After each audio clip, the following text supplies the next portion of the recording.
Israel will say, indeed, this is our God in whom we have hoped that he should deliver us. This is the Lord in whom we have hoped. Let us be glad and rejoice in his deliverance. The Lord, creator of the speech of the lips, says, peace, peace to him who is far and to him who is near, and I will heal him.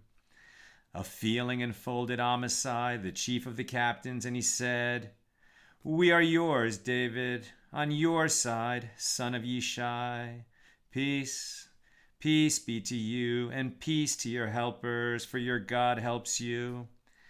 David received them and placed them at the head of the brigade, and you shall say, may it be so throughout life.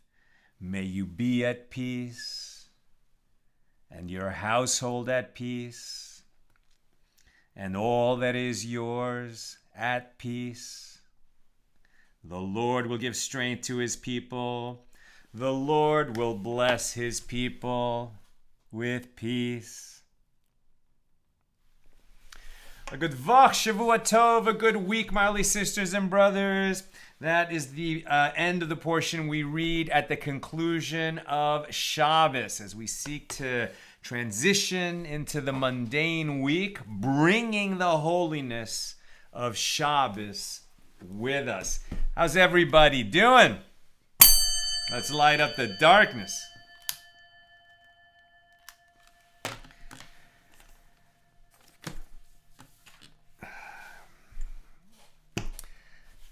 By being here, learning Torah together, do you know what you're doing? Do you know how special it is what you are doing right now?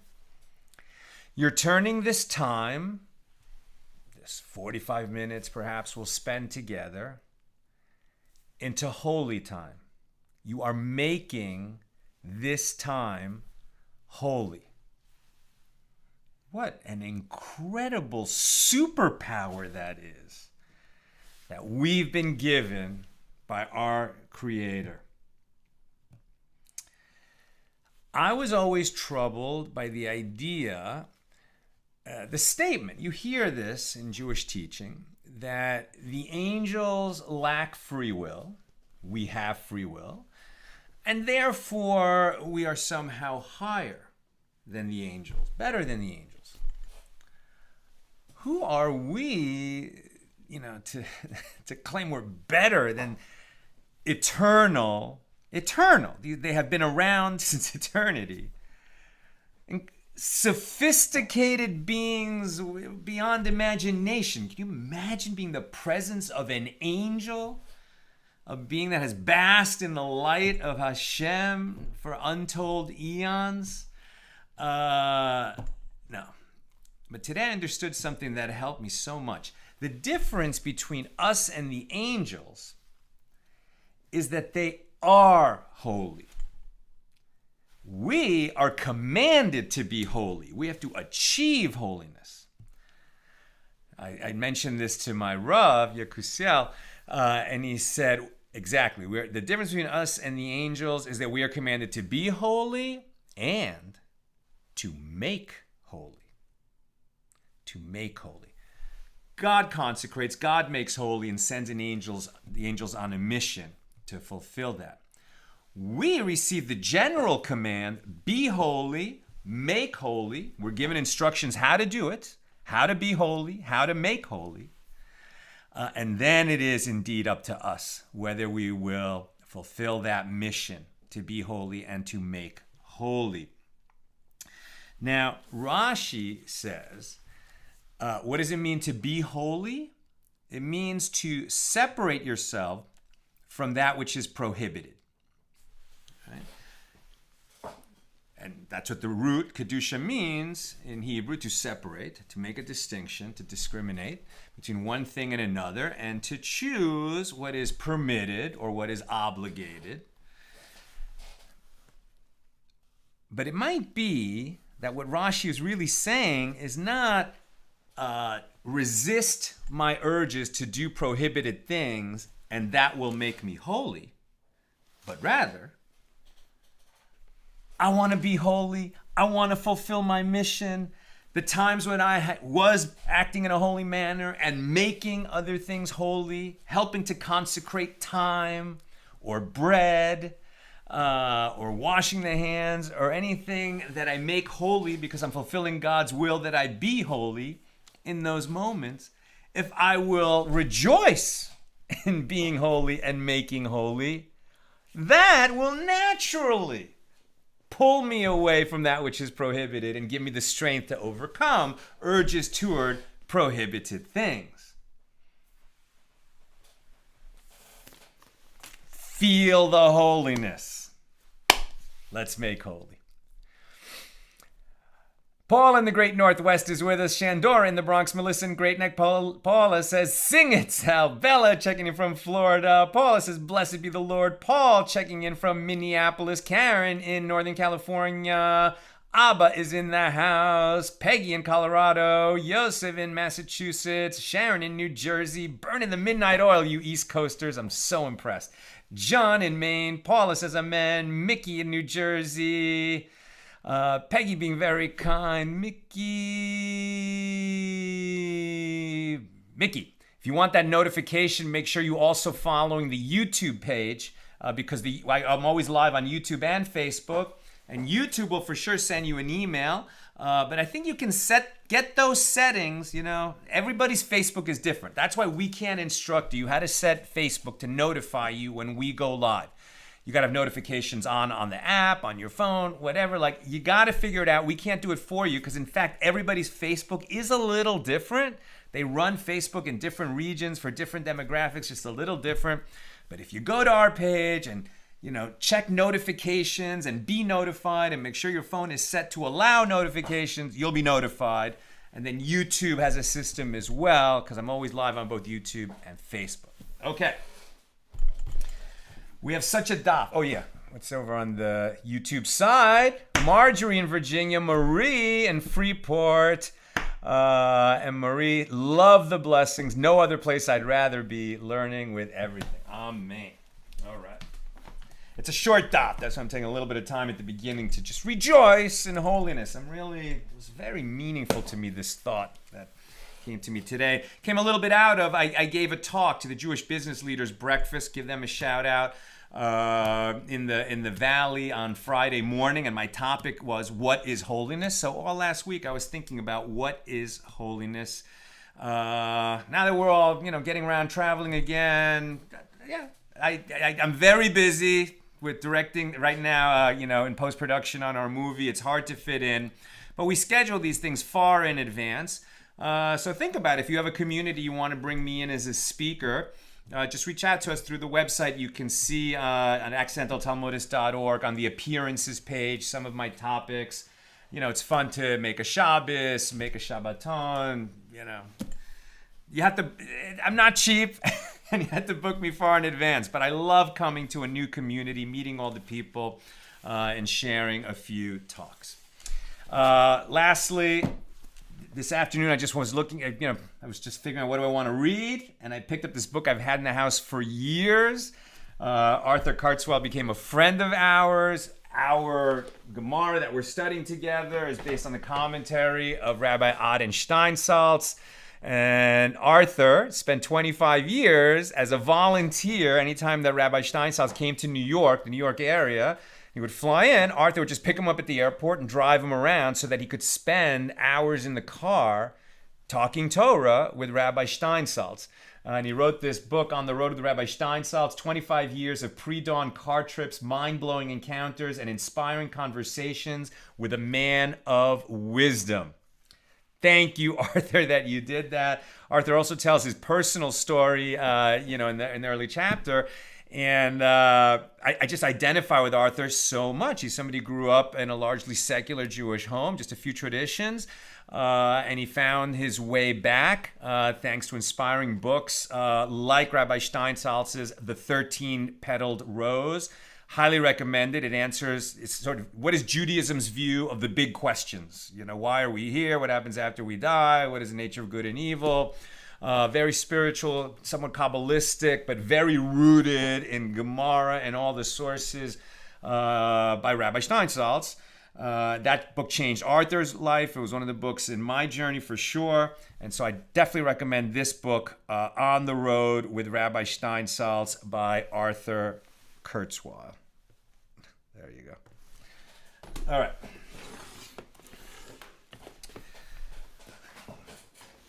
Very inviting daf, very colorful daf today. We're continuing our discussion here in chapter 7 of Tractate Sotah, the 18th volume of the Talmud. These are generally speaking the laws of the suspected adulteress. Here in chapter 7, we started by discussing that the warning and the oath that's administered to the suspected adulteress in the temple when the temple is standing is read to her in a language that she understands. It does not have to be done in Hebrew. And from that, we have taken a little bit of a digression and looking at what prayers like the Shema and the Shemona Esrei, the basic prayer, and the grace after meals, it's permissible to say it in a language of your own so that you understand it. It's better to learn Hebrew and be able to say it in Hebrew and eventually understand what you're saying in Hebrew, but it's permitted to read that in English or whatever language is good for you. And on this subject, we got into some further digression, and we've been talking about the spies. The spies who brought, since we're on the subject of words, right? The spies were sent, the people asked Moses before entering the promised land, can we just send an advance party in to check it out? Like, what are we getting ourselves into? What is this land at the end of our 2-year journey out of Egypt that we've been promised we're going to move out of slavery and into a new land that will be our own? Now we're about to enter it. Let's send an advance party to check it out. Moses asked God if it was all right to do. God said, that's what you want to do. Go ahead. Not do it, but more, that's what you want. Moses had his misgivings, but he did it. Appointed one man from each tribe.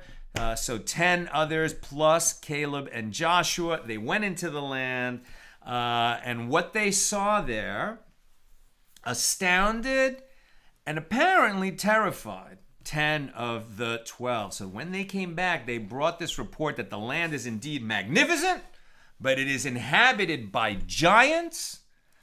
The land consumes its people. These giants will consume us. Freak out. It's like the Jewish telegram. Right? Start worrying. Details to follow. These 10 of the 12 came back and said, yes, it's time to freak out. And Caleb and Joshua are like, what are you talking about? God brought us out of Egypt. Miracles, manna, the spring of Miriam, the clouds of glory.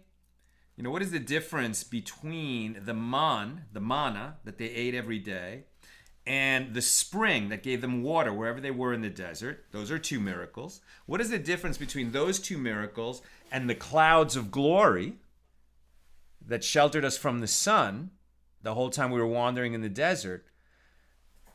That's also a miracle. But at Sukkot, when we celebrate Sukkot, and we live in a sukkah for a week, and it has to have this roof, right, the schach, and its requirement is that it keeps out most of the light, but that we could see stars through it. And really, the sukkah is all about the roof, right? The schach is what makes a sukkah a sukkah. The walls can be, there's a lot of different kinds of combinations of walls that could work, but really what makes the sukkah is that roof, the schach. And there's a dispute in the Talmud between Rabbi Uzzah and Rabbi Akiva. Rabbi Uzzah says that what we celebrate at Sukkot with the roofs of our sukkahs is those clouds of glory that sheltered us from the sun in the wilderness. And Rabbi Akiva says Sukkot mamish, right? That what the sukkah commemorates is that we lived in boots that were not miraculous, right? The boots that God ordered us to build so we would have a shelter in the desert, and we lived in the desert in God's bosom, as it were, for 40 years. And that's what we're remembering, the sukkahs we lived in. Rabbi Lazar says, no, it's about those clouds of glory. So what's the difference that we would have a holiday, according to Rabbi Lazar, not dedicated to the miracle of the manna, not dedicated to the miracle of the watery spring, but dedicated to the miracle of the clouds that sheltered us the whole time? And the answer is, I forget who teaches this, but I heard it from Rav Yekusiel today. The answer is that the manna and the water, without them, we couldn't survive, right? So if God wanted to have a people in the wilderness, he had to feed and water them. But did he have to provide clouds of glory? That was a luxury. The fact that everywhere we went in a desert for 40 years, we had a beautiful, perfect cloud cover. If you want the bright sun, it's not like it's overcast all the time, right? It's not a dismal place. You could step out from the clouds of glory and be out in the bright sun in the desert, but you never have to roast in the desert. It was a comfort. It was a kindness. It was a chesed that God gave us, those clouds of glory. And that's what we remember by Sukkot, right? So here we are out in the desert and, enjoying the clouds of glory. Reminds Caleb to the people and Joshua, everything is great out here, but the other 10 spies say, freak out, right? And God did not appreciate that the people were told to freak out and that they did freak out, and a huge number of them died in the calamity which followed. So let's learn about this. We pick it up at the bottom of page 34b. Our daf tonight is Lamed Hey, page 35. And the verse states, quote, and they returned from spying out the land at the end of 40 days. And they went and they came. Numbers 13, 25, and 26. And Rabbi Yochanan says in the name of Rabbi Shimon ben Yochai, this verse likens their going to their coming. Just as their coming back was with wicked counsel, telling the people to freak out, so too their going to the land of Israel was with wicked counsel, right? The 10 of the 12 had some kind of bad ideas in mind from the start. The Torah states, quote, and they told him and said, we came to the land to which you sent us. So now they're talking to Moses, right? We came to the land to which you sent us. As if Moses came up with the plan to send spies. The people went to Moses and said, shall we send spies? And he asked God, and he said, all right. So then they picked, but it's not Moses sent, right? And they told him, and they said, we came to the land to which you sent us, and it also flows with milk and honey. Spectacular, beautiful land, a beautiful, beautiful land. And then it is written, however, the people that dwell in the land are fierce. Why did the spies praise the land? It's beautiful. And then slander it and say, no, but it's filled with people who will devour us, right? It's beautiful. It's good for us. It's been promised to us. It's terrible. It's going to kill us. Why did they do this? And Rabbi Yochanan says 3 statements in the name of Rabbi Meir, represented by the mnemonic device, truth alone borrowing. Truth alone borrowing. Now, the first statement answers this question. Any slander that does not begin with a truthful statement ultimately does not stand, i.e. is not accepted by others, right? Every lie contains some truth in it. That's why the lie travels. If it's a ridiculous lie that has no truth in it, no one will believe it, won't go anywhere.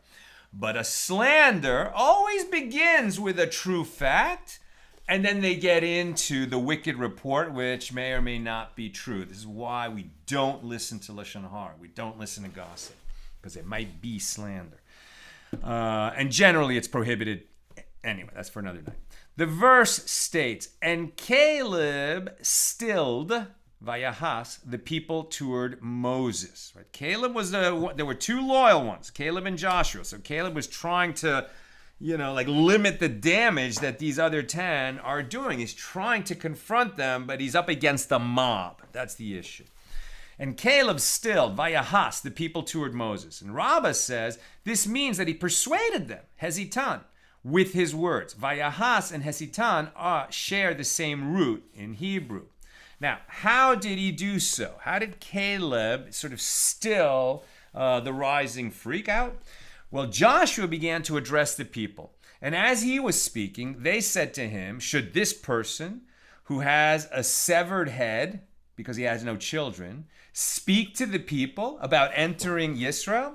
So you can see that probably the other 10 were heads of tribes and older, right? Joshua, who had been sent on behalf of his tribe, Joshua had been Moses' right-hand man, his assistant, right? So I guess maybe the people perceived him as, first of all, being young, and he got the job because he's Moses' assistant, And the fact that he's, doesn't have kids yet means that, well, what does he care if when we enter the land, our children are going to have to fight a war and all be killed against, these militarily powerful inhabitants who live there now? They're dismissing Joshua's words when he says, what are you talking about? This land is great and we're going to conquer it.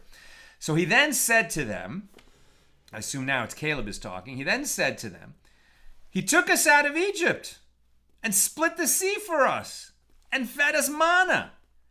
If he says to us, build ladders and climb to the heavens, should we not listen to him? I mean, isn't this obvious? Caleb's argument is the perfect argument. God brought us out here. He's feeding us with miracles constantly. Anything he says to do, we should do it, because obviously he's not going to tell us to do something he's not going to enable us to do. If he even says build a ladder to the heavens, let's do that. Whatever he says, we should do it.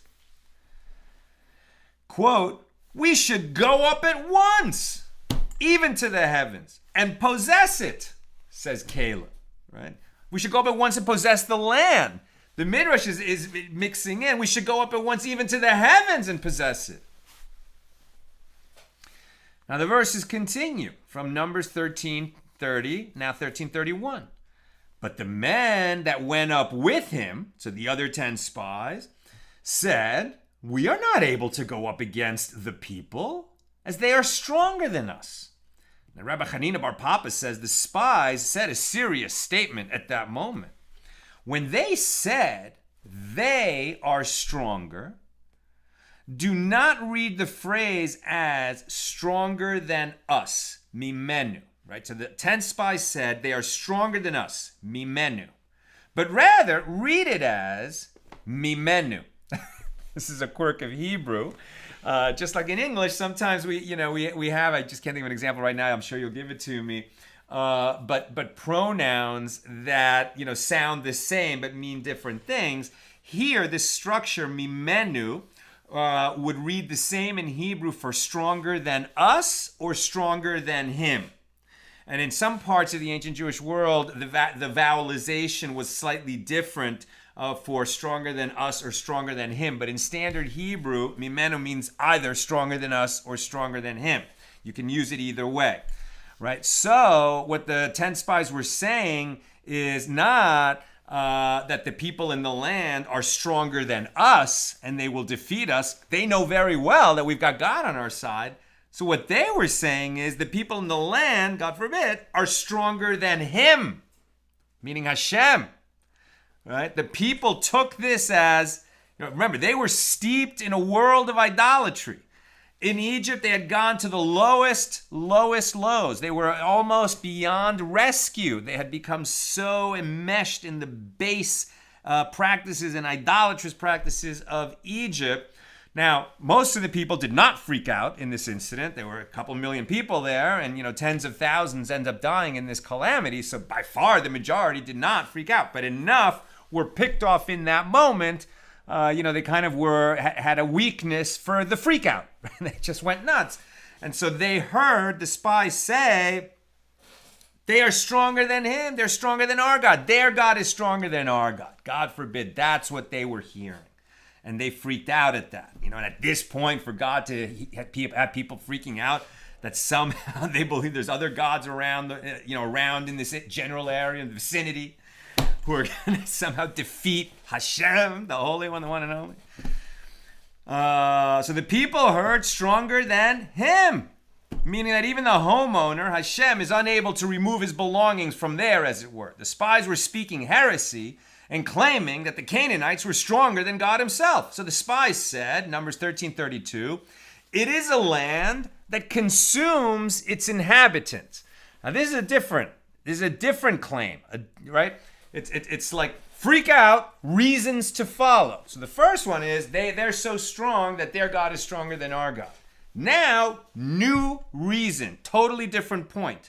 It is a land that consumes its inhabitants. Rava taught, the Holy One, blessed be he, said, I intended the land to appear to consume its inhabitants for their own good, meaning for the spies' good.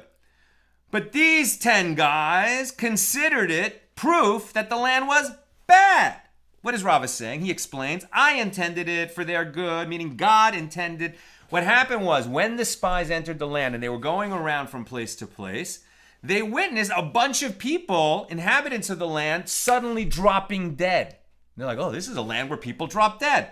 But what was happening? God says, I intended it for their good by causing many people to die there, so that anywhere that the spies arrived, the most important of the locals, the most important of them died, so that the Canaanites would be preoccupied with mourning rituals for their big people who had died, and would not inquire about these strangers who are suddenly hanging around looking at the land like soon-to-be landlords, so to speak, right? And so that they wouldn't even be noticed, God did them a favor that wherever they went, some locals dropped dead, and then they were involved in, oh no, whoever died, we got to make a funeral, etc. Terrible. And this gave our guys a chance to slip around unnoticed and really get a good look at the land. God gave them a gift. What did they do? They just applied their fear factor and turned what should have been, a welcome, what is it? It's a gift. It's a gift that God gave them in their mission of checking out the land and bringing back a report. They were able to see more and observe more because of these deaths among the locals. And there are those who say that God caused Job to die at that time. And everyone in Canaan was preoccupied with his eulogy and did not pay attention to the spies. However, the spies considered this proof that the land was bad and said when they brought back their report, it is a land that consumes its inhabitants. The spies also said, and we were like grasshoppers in our own eyes, and so we were in their eyes. Very famous passage, Numbers 13:33. I talk about this all the time. I'm sure you've heard me talk about this. We were like grasshoppers in our own eyes, and so we were like grasshoppers in their eyes. This is the negative garbage we tell ourselves. I'm not good enough. I'm not smart enough. I'm not rich enough. I'm not wise enough. Those guys are better than me. I can't get along. I'm afraid they're going to find out who I am. The whole negative narrative that we tell ourselves that we're always kind of worried about. If we would just step into our greatness, every human being is a soul from the eternal world of souls, created by God, sent into this world on a mission, and you're going to be worried about what other people think of you. It's nonsense, right? But it's what the humans do. This is something we're prone to, is to compare ourselves negatively and be insecure to others. And so what would we say? We say, well, we're somehow less than them. We're grasshoppers compared to them. And so that's how they must see us. When nothing could be further from the truth. A person who's riding around this world, secure and comfortable and passionate about his mission. It's a person that other people recognize, like, wow, look at that guy. He knows why he's here and what he's doing. It's a beautiful thing to be. But when we perceive ourselves negatively, we project that image onto those around us and feel that they're judging us. They're not. We're making it up. This is all a made-up story in our own minds where we view ourselves negatively and then we project that others view us negatively. We were grasshoppers in our own eyes, and so we were grasshoppers in their eyes, say the spies in Numbers 13:33. Rav Misharshia says the spies were liars. Is that blunt enough? The spies were liars. Granted, to say we were like grasshoppers in our own eyes is, well, okay, we can say that, we can testify to that. And so we were in their eyes? From where did they know this? How could they know how the other people viewed them, right? It's garbage we make up. And when we do that, remember what Rabbi Misharshia says. When you do that, when you project on other people thoughts about you, that you think they're having about you, that you're making up in your head, you're a liar, says Rabbi Misharshia. Now, the the Gemara responds to Rabbi Misharshia, not so quick, but that is not so. As when the Canaanites were having the mourner's meal because their chieftains were dropping dead, so they had the meal beneath cedar trees. And when the spies saw when the spies saw them, they climbed up in the trees and sat in them. I guess they were hiding in the trees. And from there, they heard the Canaanites saying, "Ooh, there's people up in the trees that look like grasshoppers."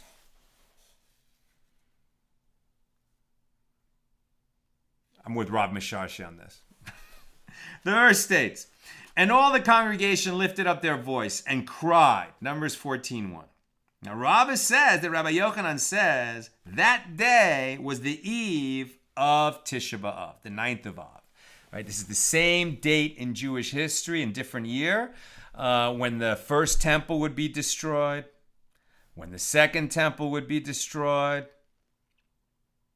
and when the expulsion from Spain happened. And I believe it's also when, I believe it was the assassination of Archduke Ferdinand that started World War I. If you think about what World War II and the Holocaust were, it almost, the chain of circumstance that led to that really started strongly in the First World War, which was war on a scale and a degree of horror and death and destruction that the world had never seen. Such a mass conflagration, so many millions killed. And that all began on Tisha B'Av. And so did this calamity of the spies' evil report that led to a generation sentenced to die in the wilderness, right? That's what is going to happen now. God's going to say, this generation will die in the wilderness, and your children will enter the promised land. And that's what turned 2 years into 40 years of wandering. And all the congregation lifted up their voice and cried. Rabbi Yochanan says that day was the eve of the 9th of Av. And the Holy One, blessed be he, said, on that day they wept with gratuitous weeping. They wept for no reason. They made up lies, believed lies, and cried for no reason. Says God, I'll give them a reason to cry. On that day they wept gratuitous weeping. So I will establish that day for them as a day of weeping for the future generations. The verse states, but all the congregation bade, stone them with stones. Right? Stone them with stones. And it is written immediately afterward, when the glory of the Lord appeared in the tent of meeting. Rabbi Chiya bar Abba says this teaches that they took stones and threw them upward as if to throw them at God. The verse states, and those men who brought out an evil report of the land, the spies who brought this evil report, died by the plague from the Lord. And that plague also consumed everyone who freaked out and believed this slanderous lie that somehow these Canaanites have a God stronger than our God. It's a ridiculous thing to say or believe. And a plague consumed those who did. And those men who brought out an evil report of the land died by the plague of the Lord. Numbers 14:37. Rabbi Shimon ben Lakish says this means that they died an unusual death. Rabbi Hanina bar Papa says that Rabbi Shela ish Kafar Marta taught this teaches that their tongues were stretched out from their mouths and fell upon their navels, and worms were crawling out of their tongues and entering their navels, and worms were likewise coming out of their navels and entering their tongues. And this is the painful death that they suffered. Rav Nachman bar Yitzchak says they died of diphtheria, which causes one to choke to death. Now the Gemara returns to discuss the entry of the Jewish people into the land of Israel, right? We got to this subject of the spies and entering the promised land when we talked about the blessings and the curses that the Jewish people heard from the Kohanim and the Levites.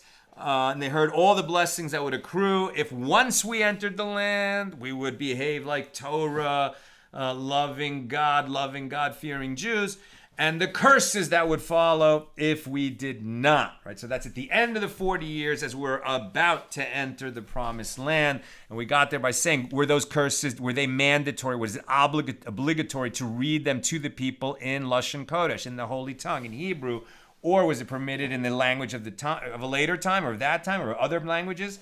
And they said that time it had to be in Hebrew, right? As opposed to the Sotah recital or the Shema or the Amidah, which could be in the language that you would understand better. So back to actually crossing the Jordan and entering the promised land at the end of the wandering.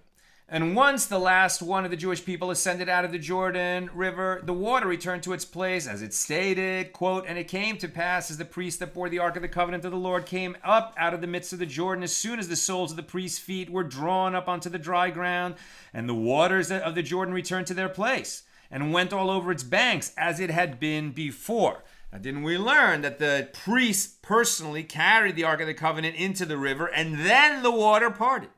And now we're seeing that, well, when the priests removed their feet from the river, all the waters came back. So what happened?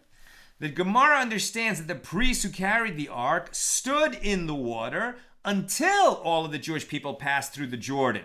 Right, that's a leader. He goes in first, gets everyone through, and then he's the last to leave a dangerous place.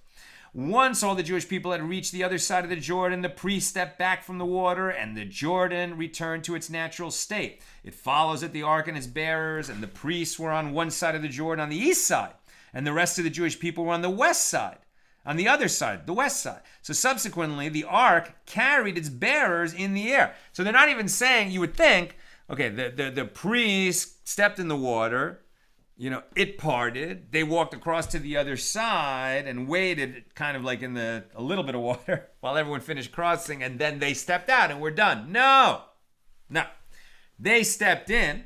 The little bit of water around their feet stayed around their feet. The rest of it all retreated. All the Jewish people went across. Then the Kohanim and the ark stepped back out of the river on the Jordan side. And then the ark carried its bearers flying across the river. That's what we're learning here. It follows that the ark and its bearers and the priests were on the one side of the Jordan, on the east side, and the rest of the Jewish people were on the other side, the west side. Subsequently, the ark carried its bearers in the air and crossed the Jordan, as it is stated, quote, when all the people were completely passed over, the ark of the Lord passed on, and the priests before the people. And over this matter, Uzzah was punished for not taking proper care of the ark. Who's Uzzah? Was Uzzah there when the children of Israel entered the promised land for the first time? No, Uzzah's many generations later, a contemporary of King David. Now we're flashing forward to the episode when the Ark of the Covenant was brought to Jerusalem by King David. Before that, it had stayed with the tabernacle, right? The tabernacle that accompanied us through the wandering in the wilderness. When we entered the promised land, this tent-like structure remained the center of the spiritual center of the Jewish people, and that's where the Mizbeach, the altar, was, and sacrifices would be brought. That didn't go to Jerusalem at first. In fact, it was hundreds of years not in Jerusalem. It was in Shiloh and other places, and it was David who brought it to Jerusalem. He didn't merit to build the first temple. That would be left for his son, Solomon. But this episode that we're now going to look at is the transporting the day, the parade, as it were, a beautiful parade, a joyous parade, when King David brought the Ark of the Covenant to Jerusalem. As it is stated, quote, and when they came to the threshing floor of Chidon, right, so just a location on the path from where the tabernacle had been to Jerusalem, Chidon, so Uzzah put forth his hand to hold the ark, for the oxen stumbled, right? So you can imagine the Ark of the Covenant is on a wagon. It's being pulled by oxen. In those days, did they have beautiful, wonderful paved roads like we do? Of course not. So there were uneven areas in the road, and this big, heavy ox-drawn cart that had the covenant in it, the Ark of the Covenant, must have hit a pothole and lurched to the side. And Uzzah, who was walking alongside, a servant of David, thought that the ark was going to fall out of the cart. And so he rushed forward to support it. Seems like a guy who's very concerned about the holiness of the ark and making sure nothing happens to it. The Holy One, blessed be he, said to him, Uzzah, the ark carried not only itself but its bearers across the Jordan. All the more so is it not clear that it can carry itself. The ark will not fall out of an ox cart. This is a miraculous object. That it rides around an ox cart, that's for our benefit to think that we're transporting it. It is allowing us to transport it, and it will certainly not fall off and stumble and spill its contents. The verse states, and the anger of the Lord was kindled against Uzzah, and God smote him there for his error. Hashal, 2 Samuel 6:7. Rabbi Yochanan and Rabbi Uzzah disagreed over the interpretation of this verse. One says God smote him for his forgetfulness, shalo, because he did not remember that the ark can carry itself. And one says God smote him because he lifted the edges of his garment in front of the ark and relieved himself in its presence. That story makes a lot more sense. The fact is, Uzzah dropped dead. Now, did he drop dead because he couldn't remember in an instinctive moment of trying to rescue that which is holy, save the covenant from, stumbling and falling out of the ox cart, that he's going to be punished for that? I mean, it could happen, right? In the same way that Aaron's son Nadav and Avihu were trying to come close to God when they brought that alien fire on the altar when it was first created and they were installed as priests. And a divine fire issued forth and consumed them, right? And their souls were taken. Their bodies were not scorched, but their souls were taken and they were dead.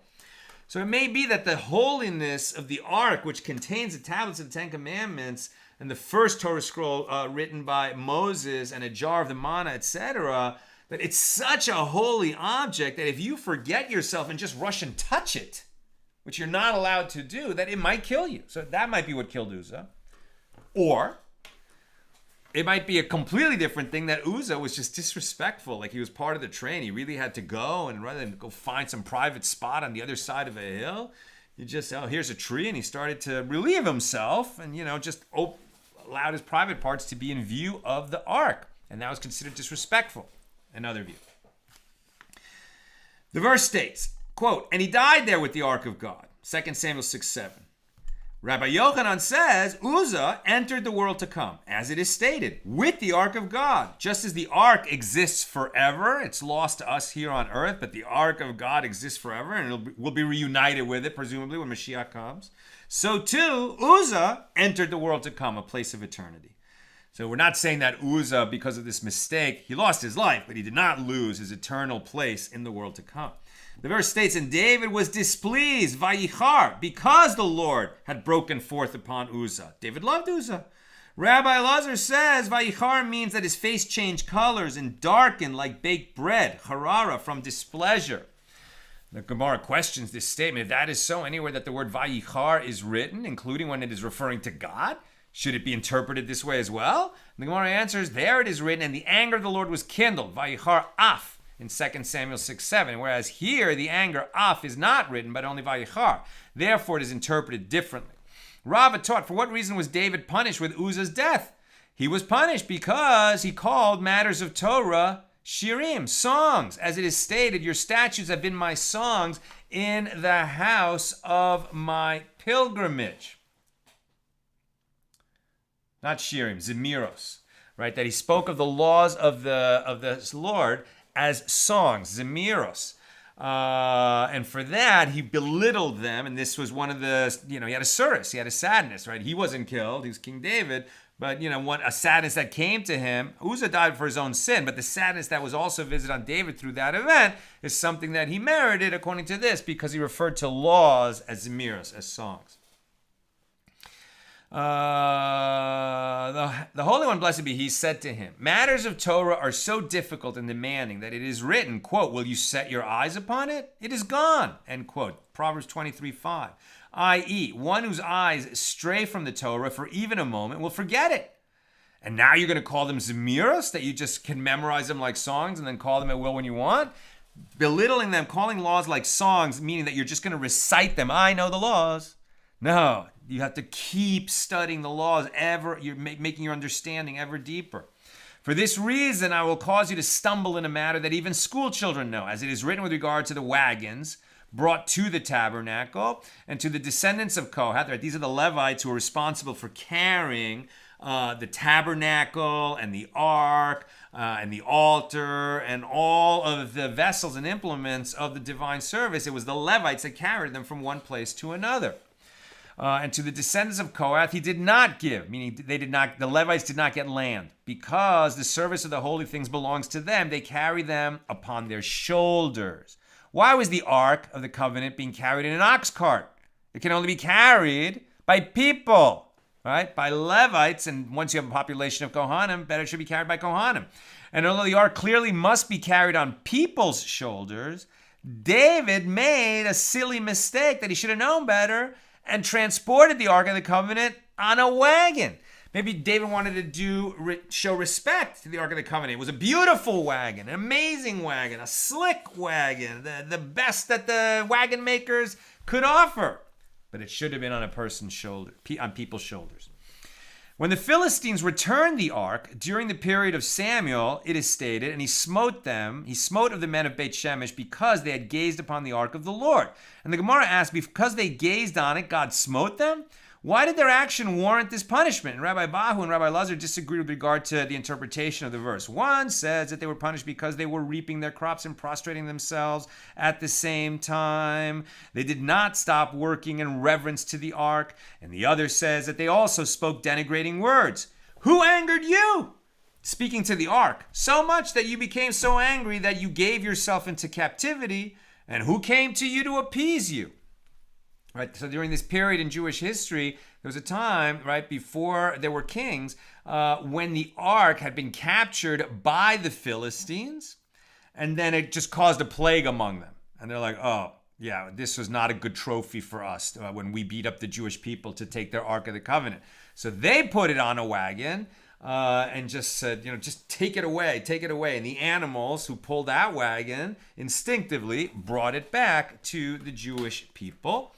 And at that time, there were some people who behaved disrespectfully toward the ark. Either they just kept working as it went by. Like, imagine, like, it was not a parade with it.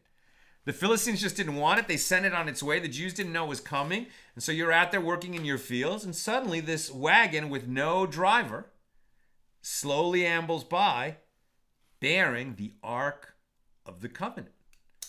So you probably figure out what it is. Maybe it had a glow. I don't know. But if you're such a person that witnessed such a thing, you stop and go, oh, wow. Maybe you join the procession behind it. I mean, it's not, miracles don't happen every day. But what you don't do is keep working. Or even make sarcastic comments like, oh, it's back. Why'd you allow yourself to be captured if you're so powerful? And what is it that brought you back? People just making snarky remarks about holy things, dangerous. The verse states, quote, and he smote of the people 50,000 men in this incident when the wagon came back with the ark from the Philistines. And he smote of the people 70 men, 50,000 men. Strange construction. And he smote of the people 70 men, 50,000 men. If it meant 50,000 and 70 men, it would have said he smote 70 men and 50,000 men. But it doesn't say that. It says he smote 70 men, 50,000 men. Rabbi Bahu and Rabbi Uzzah disagree over the interpretation of the verse. One says that there were 70 men, and each and every one of them who was killed was the equivalent of 50,000 men. Rare men, right? Could be the Sanhedrin that was composed of 70. And one says that there were 50,000 men, and each and every one of them was equivalent to the 70 men in the Sanhedrin. Right? So it wasn't just schmucks who were being wiped out in this incident. There was a lot of people who somehow merited to lose their lives. Now, with regard to David's journey with the ark to Jerusalem, back to the incident of Uzzah, when David made the mistake of putting out on an ox cart, stumbled, Uzzah stepped forward to try and save the ark, came too close, touched it, and died. With regard to David's journey with the ark to Jerusalem, the verse states, quote, and when they who carried the ark of the Lord had gone 6 paces, he sacrificed an ox and a fatling. And it is written elsewhere that he sacrificed 7 oxen and 7 rams. So which is it? Rav Papa Bar Shmuel says, for each and every step David took, he sacrificed an ox and a fatling. And for every 6 steps that he took, he sacrificed 7 oxen and 7 rams. Rav Chisda said to him, if that is so, and he sacrificed an offering for every step he took, You have filled all the land of Israel with altars, as they had to build a new altar for each offering. Rather, Rav Chisda said for every 6 steps he sacrificed an ox and a fatling, and for every 6 sets of 6 steps he sacrificed 7 oxen and 7 rams. Doesn't that still create a whole bunch of altars when this was done? Or perhaps they counted the steps and made the sacrifices once the ark had come to rest in Jerusalem. It is written that Uzzah died when they came to the threshing floor of Chidon. And elsewhere it is written that it was the threshing floor of Nakon. And Rabbi Yochanan says at first the ark was similar to a javelin, Kidon, as it caused Uzzah's death. But ultimately, after the people asked for forgiveness, it was established, Nachon, i.e. a place in the house of Obed Edom, where it was a source of blessing. The ark ended up resting at a person's house for some amount of time before it completed its journey. So you might have thought, well, Uzzah had a very brief encounter and it killed him. So maybe nobody wants to have, the Ark of the Covenant rest in their house. But it needed to rest in someone's house. So that was an appropriate disposition of it, as it were. And it rested in the house of this Obed Edom? Where am I? Yeah, Obed Edom. And it was a source of blessing in that home. Now, the Gemara returns to the discussion of how the Ark was brought into Eretz Yisrael at the time they crossed the Jordan. You are found saying that there were 3 sets of stones. One is a set that Moses erected in the land of Moab. As it is stated, quote, beyond the Jordan in the land of Moab, Moses took upon himself to expound, Be'er, this law, saying, this is Deuteronomy 1:5. And it states there with regard to the mitzvah, the commandment, to erect the stones that would contain the words of the Torah on them at Mount Ebal, the place where they crossed into the promised land. Quote, and you shall write on the stones all the words of this law, clearly elucidated, Ba'er, Deuteronomy 27:8. Now it is derived through a verbal analogy between the word Be'er, that appears with regard to Moses, and the word Ba'er, that appears with regard to the commandment to write the Torah on the stones at Mount Ebal, that Moses also wrote down the Torah on stones. And there is one set that Joshua erected in the Jordan, as it is stated. Joshua also set up 12 stones in the midst of the Jordan when he led the people into the land, in the place where the feet of the priests that bore the Ark of the Covenant stood, and they are there to this day. Joshua 4:9. So when they entered the land, there were these stones on which all the Torah was written, and they were erected by Joshua when they entered. And there is one set that Joshua erected in a different place, at Gilgal, as it is stated, and these 12 stones which they took out of the Jordan, Joshua set up in Gilgal. That's a second set. So the sages taught, how did the Jewish people write the Torah? And Rabbi Yehuda says they wrote it on stones, as it is stated, and you shall write on the stones all the words of this law. And afterwards, they plastered them over with plaster. So a little unclear there. Okay, they carved the words of the law into these stones that they erected at one or perhaps 2 places where they crossed the Jordan and at Gilgal. And then they plastered over the stone. Were they covering the writing, or were they, decorating the writing? Unclear. Rabbi Shimon said to him, according to your statement that they plastered over the writing, how did the nations of the world study Torah? Right? We were carrying our Torah scroll around with us and passing down the tradition orally within our tribe. But the Torah was made available to the whole world. It was always available to all non-Jews who were interested to learn it. Right?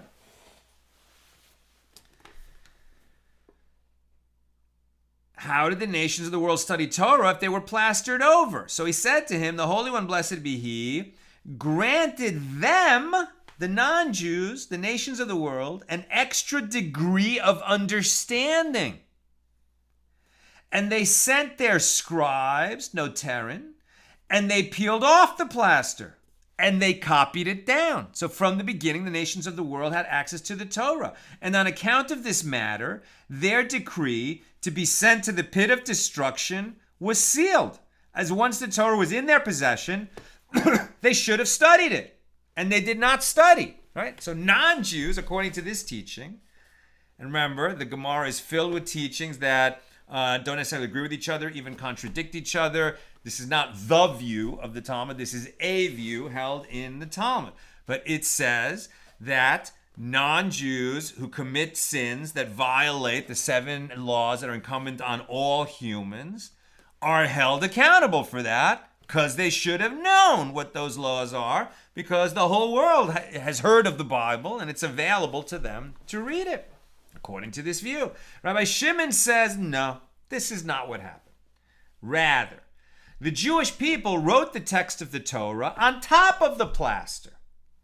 And they wrote below for the Gentiles to read that the verse commands the Jewish people to destroy the Gentile inhabitants of Eretz Yisrael. Right? So they set up this law as a testimony. Right? They published the Torah. Why? Because Joshua knew that what's coming next for us? We're entering this land where other people live, and we're going to kill them all,